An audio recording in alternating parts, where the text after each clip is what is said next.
Dzień dobry, szczęść Boże, guten Morgen. Teraz mamy Mitternacht, w pół do trzeci. A tak jakoś nie mogłem, nie mogłem spać. A właściwie to obudziłem się, bo wcześniej się położyłem. No, moi lostomili, Landsleut. Chcę powiedzieć, że jakiś czas teraz nie nagrywałem filmików różnych, tam powystawiałem kajka, jeździłem, realizowałem, ale bardziej rozchodzi się o to, żeby pomyśleć więcej, bo jak się więcej myśli, to więcej z tego jest, niż jak się za dużo godo. Także jak się godo, to się mniej myśli, tak uważam. No i dzisiaj, a właściwie wczoraj, z wieczora obejrzałem sobie 1 września, nie? 1 septembra. Mamy 86 lat od rozpoczęcia II światowej wojny, Zweiter Weltkrieg. Drugi Krieg. No i tak gadam, jak to kiedyś było, nie? To były 3 pokolenia wcześniej, a mój opa Robert Müller był rocznik 14, to miał wtedy 25 lat. No. Co ci ludzie wtedy myśleli? To jest mniej więcej wiek podobny do mojego Artura teraz, czyli syna. W międzyczasie są 3 pokolenia, to jest 4 pokolenie.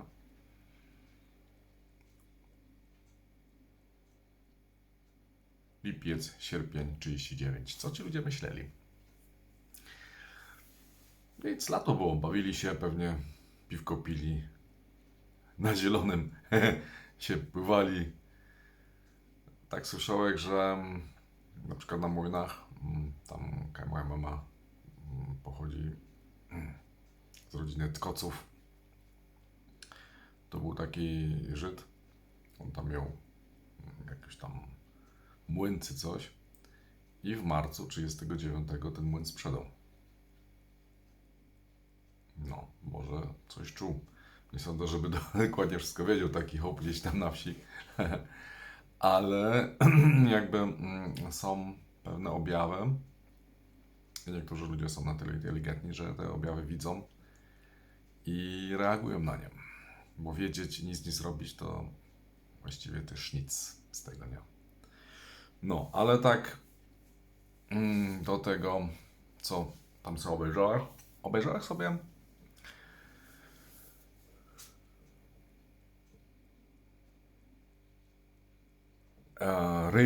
Rede, tak? Czyli wypowiedź jakiś tam Adolfa. No, Adolfa. 1 września 1939 roku w Reichstagu. Można to znaleźć w internecie, nie ma problemu. 35 minut i w połowie tej wypowiedzi, naprawdę to jest dobrze skonstruowane wszystko. Są te słowa, które bardzo często powtarzam z austriackim akcentem. Seit 4:45 wird zurückgeschossen. Tak? Czyli od 5:45 strzelamy z powrotem. I naprawdę, co jest najciekawsze w tym wszystkim, no bo nie obejrzałem tego do końca, bo analizowałem dosyć wszystkie te słówka, co on tam gada. Gościu, który rozpoczął II wojnę światową, w ciągu 20 minut swojej Rede, jak to się mówi, wystąpienie, tak? Wystąpienie w parlamencie, w Reichstagu, słowo Frieden, czyli pokój, albo friedlich, friedliche Bemühungen, także pokojowe wysiłki albo coś, użył ze 20 razy. Tak? Czyli co minutę nawet, może częściej. Jakie kuriozyny z tego wszystkiego, tak? Że ci, co dogadają o tym całym pokoju, taki Trump czy ktoś tam inny, to dokładnie robią coś innego. To czy to teraz jest 2025, czy to było 1939. Naprawdę gościu opowiada, jakieś tam oczywiście racje mają, nie? Znaczy racje. Jest ich argumentacja w tamtym czasie, tak? Czyli na przykład tak, że Układ Wersalski to był dyktat mocarstw zachodnich. Układ Parapallo okazuje się, że w 1922 roku, nie wszyscy o tym wiedzą, był taki układ tam rosyjsko-niemiecki i oczywiście jakaś tam nieoficjalna notatka była, że oni tam będą współpracować, tak? A mocarstwa zachodnie, czyli Francja i Wielka Brytania, podpisały z Niemcami taki układ, że granica zachodnia jest wieczysta i nikt nie będzie miał żadnych pretensji, ani jedni, ani drudzy, ani trzeci, ani wszyscy. Natomiast granica wschodnia będzie po 15 latach negocjowalna. Albo że po prostu będzie zawieszenie broni przez 15 lat, no i później tam przez dyplomatyczne jakieś wysiłki ustali się ostateczną granicę wschodnią. No i ten cały Adolf tak godał. Ja do 37 my cekali, ale teraz od 37 to my chcemy z Czechami, z Austrią, to on w sposób pokojowy ustalić granicę. Miał swoje argumenty, które stworzyli zachodni alianci. Tak? Bo swoje granice zabezpieczyli, a agresję skierowali na drugą stronę. Jak byłem, że tak powiem, synkiem, dzieckiem albo jakimś studentem, jedna osoba mi to powiedziała w Polsce. Tak? Później musiałem gdzieś to trochę doczytać, później gdzieś sam co domyślić. No, nie jest tak do końca, prawda? Druga informacja. Czyli jakieś tam argumenty mieli swoje. Tak? Czy słuszne, czy niesłuszne?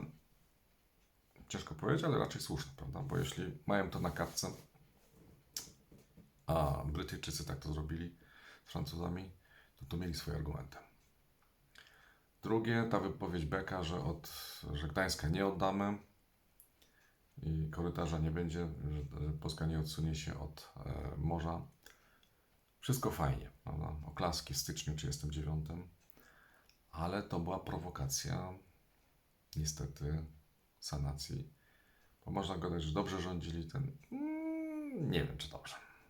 Bo jeśli ktoś doprowadził do wojny, to tak samo jak Zeleński. Czy tam Poroszenko, czy ktoś wcześniejszy z tych całych prezydentów ukraińskich, czy oni byli źli? Może byli źli, do kapsy brali, ale przynajmniej był pokój. No.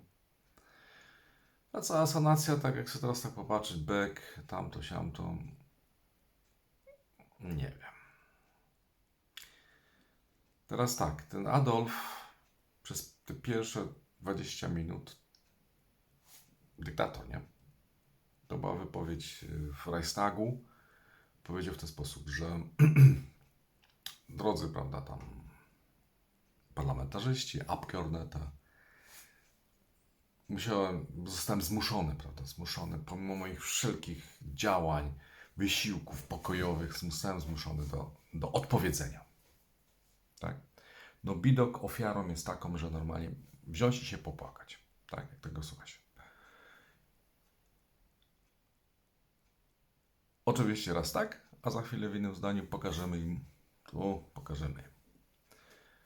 No, powiem tak, że język Adolfa wtedy, myślę, że o 300%, może o 200%, jest bardziej wyszukany niż mój niemiecki obecny, a jestem tłumaczem przysięgłym. A pewnie o 2000 albo jakieś lata gwiezdne bardziej wyszukany niż od tych wszystkich Kanaków tutaj. I tych właśnie Niemców, którzy są przemądrzali, którzy wyrośli w dobrobycie. Naprawdę, to takie zdania buduje. Może sobie czyta, może ktoś mu dopisał, ale to nie był debil. To nie był debil. Bez najmniejszego problemu. Oczywiście jak tam gadają, a pokazali my im, no teraz my zaczęli, to się cieszą. Może być to pocięte, czyli posznitowane. Tego nie wiemy. Ktoś to nagrywa, to jest w internecie. Oklaski można dorobić, teraz wszystko można robić. Ale zakładam, że powiedzmy coś, że to jest mniej więcej oryginalna ścieżka dźwiękowa z tamtego okresu. No to mówi o honorze, tam cały czas o tym Gdańsku.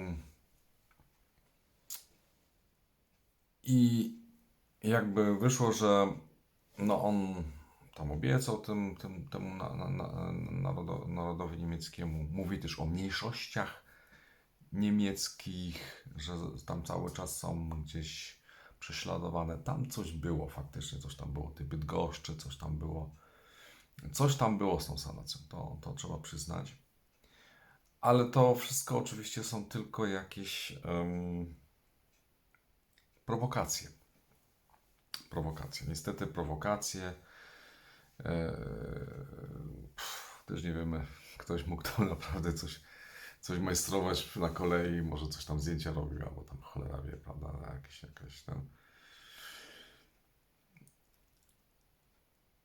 Jedno jest pewne, a to tak, Adolf przygotował się do wojny, to jest pewne. Natomiast faktycznie ja bym się zastanowił tak, czy można było uniknąć, bo na przykład tak jak Austria, był Anschluss, czy Czechosłowacja, prawda, została rozebrana, ale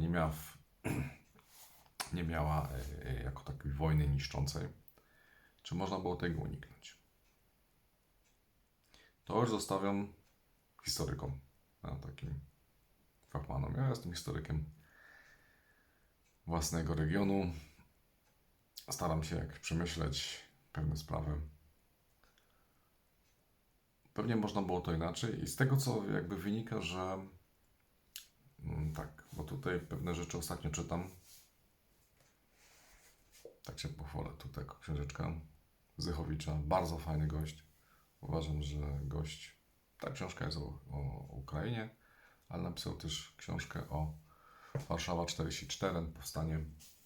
Kompletnie inne zdanie ma niż główna narracja, tak? Czyli tego, kto wydał rozkaz o wywołaniu powstania warszawskiego, to trzeba by powiesić za jaja. I to przez dłuższy czas. Tak? Jakiś pułkownik Okulicki, który naciskał. Bur Komorowski, który to podpisał. Wszystkie ulice tych panów trzeba by zdjąć. Naprawdę, to jako Polak, albo człowiek mieszkający w Polsce, powiem, za takich ludzi dziękujemy. Tak? Bo powstanie warszawskie, jeśli tutaj ktoś się tym interesuje, ale tak powiem, upadło po 1,5 godziny. Nie 80 tam ileś dni, 63 dni wytrzymaliśmy. To jest gówno prawda. Upadło po 2 godzinach, a właściwie nawet krócej. Ponieważ wszystkie zadania, które mieli do wykonania powstańcy, a właściwie co im narzucono, tak, zdobycie jakiś tam koszar, zdobycie jakiś tam posterunku policji niemieckiej, coś tam, nie wykonano ani jednego. 0. 0. Amen. Ja? Natomiast później była pacyfikacja Woli i tam czegoś jeszcze, już nie pamiętam, Woli i Usynowa. I ludzie po prostu zaczęli się bać, że będą paleni w domach i zrobili barykady na 3. dzień. Tak? Warszawiacy pluli na powstańców, że zrobili takie gówno. Taka jest prawda. I nie dajmy się podpuścić. To jest pierwsza, najważniejsza zasada tutaj. Całej mojej wypowiedzi. Nie wolno dać się podpuścić. Przez Amerykanów, przez jakichś innych skurczysynów. Tak? Bo oni siedzą, zacierają ręce. Drugie, ostatnio przeczytałem coś takiego. Piekielni sąsiedzi. Raka. Krzysztof Raka. Doktor. Bardzo fajny chłop. Okazuje się, że tą Polskę to tak rozebrano, no ale to właściwie przez Niemców, tak? No, tak to trzeba powiedzieć. Z jednej strony Hohenzollern-owie, Prusoki, a z drugiej strony caryca Katarzyna. Przecież to była Niemka. Gryfin von Kolberg. Dajmy sobie to powiedzieć. Ja? No i tu jeszcze czytam coś takiego, też Bartosiaka, Oczy szeroko otwarte. Powiem tak, że czasami książka jest bardziej skomplikowana niż Stary Testament, który też czytam. Dlatego nie da się tego za dużo czytać, bo mózg eksploduje. Trzeba po kolei i sobie to układać. I tak jakoś miałem teraz właśnie, dzisiaj mam tą fazę taką, że jestem w stanie sobie to wszystko jakby tak poukładać. I naprawdę nie dajmy się podpuścić. Opowieści o tym, że wszyscy walczyli z Niemcami, nieprawda. Słowacy nie byli nigdy okupowani, kolaborowali. Węgrzy to samo. Austriacy jakoś się przekręcili, później dali wszystkim ruskim dali tam 15 ton złota, są neutralni. Tak? Austria nie jest w NATO. I nikt nie chce ją napaść. Szwajcaria tak samo.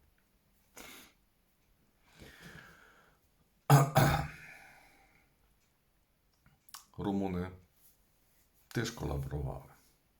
Finowie mają do dzisiaj jeszcze swastykę, chociaż to jest całkiem inny program. Oglądałem, że pierwszy samolot, jaki dostali tam od Żyda pewnego, który był Niemcem, znaczy niemieckiego Żyda, miał właśnie swastykę, która oznaczała nie coś tam, tylko oznaczała znak szczęścia. To jest naprawdę w 90% inaczej niż w szkole uczono. Naprawdę.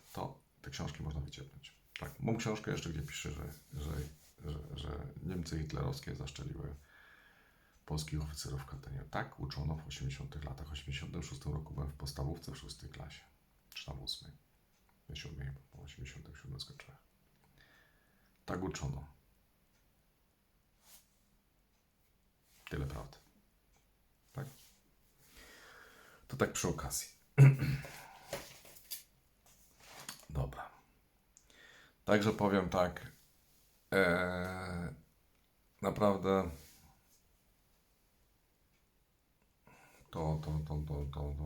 tą wypowiedź Adolfa z 1 września 1939 roku, usprawiedliwiającą albo jakoś tam argumentującą konieczność odpowiedzenia Polsce i za wszystkie jej prowokacje, prawda? Bo tam jest powiedziane w ten sposób, że po raz pierwszy Polska regularnymi oddziałami zaatakowała nasz teren, terytorium niemieckie i dlatego musieliśmy odpowiedzieć. Nie? Bo tak to były wcześniej te prowokacje z mniejszościami, czy z mniejszością niemiecką na Pomorzu, czy gdzieś tam na Kujawach, myślę o Bydgoszczy, czy tam może u nas też na Śląsku, Uberschlesien, tego nie wiem. Znaczy wiem, ale nie jestem teraz przygotowany z tego dokładnie, co tam było.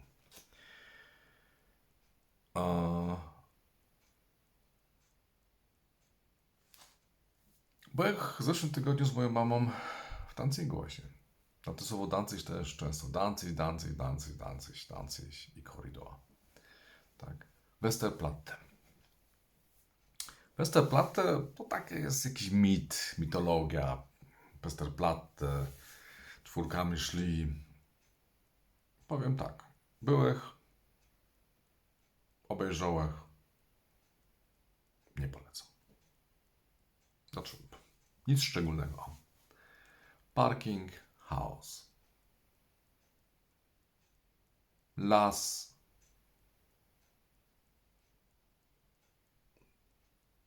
Zamieszanie. Bilet 8 zł za nic. Tam taka strażnica była. Niby jakiś tam porządek. Nie do końca. Z jednej strony tam był jakiś jest cmentarz, no tak, żeby to troszkę jakoś, no, żeby otrzymało to jakiś trochę taki sakrum, tak, żeby to było jakieś sakrum. Jakiś budynek rozpieprzony, to tak na fabryce mógł być tak samo, budynki rozpieprzone, tak. No dobra, ten pomnik tam, poszedłem na ten kopiec. Ja, dobra, fajnie, to jest pomnik właściwie wszystkim tym, co polegli w czasie II wojny światowej na morzach, tak. Narwik, coś tam. Tego też nie wiedziałem. Dla poległych marynarzy Wojska Polskiego. Niech będzie. Łącka taką. Jeszcze nie oglądałem właśnie tej wypowiedzi prezydenta Nawrockiego. Tam jeszcze chyba Tusk i ten, nie? I Kamysz. minister obrony.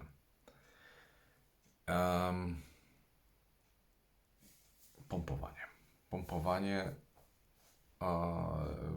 Oglądałem ten film Żebrowskiego właśnie, Westerplatte, czy tam to był chyba Major, tak, Major. No to był jakiś wariant, prawda? On chciał się zaraz poddać, mieli zadanie wytrzymać tam 12 godzin, czy tam z 6 godzin. Też wytrzymaliśmy. To właściwie przypomina mi trochę tak te zakłady Azow na Ukrainie, w Mariupolu. Siedzieli w bunkrach i no i tak i czekali po prostu, no bo jednak ten cały ostrzał, czy z tych samolotów, no to oni schowali się gdzieś tam w piwnicach, no i jakoś próbowali przeżyć, nie? Znaczy tam nikt nie ma do pretensji do jakichś żołnierzy czy coś tam, nie? Bo każdy chce po prostu przeżyć. Natomiast to wytrzymaliśmy czy 7 godzin, czy 12, czy 2 dni, czy to nie wiem, czy to ma w ogóle sens jakiś. To jest gloryfikowanie po prostu cierpienia. To też jakiś to nie ma sensu. No. Gdańsk. Bardzo ciekawe. Są takie małe meleksy, można jeździć. Stocznia Gdańska, bardzo fajnie. Bardzo fajnie. Powiem tak, że to muzeum w kształcie, powiedzmy, statku, budowanego statku, takie jakby zardzewiałe, chociaż to jest pomalowane, nie jest metalu. Bardzo ciekawe. Znaczy nie byłem w środku, ale po prostu sam pomysł. No bo w stoczni buduje się statki. Statki to jest dużo metalu, tak? To są setki ton, znaczy setki tysięcy ton metalu.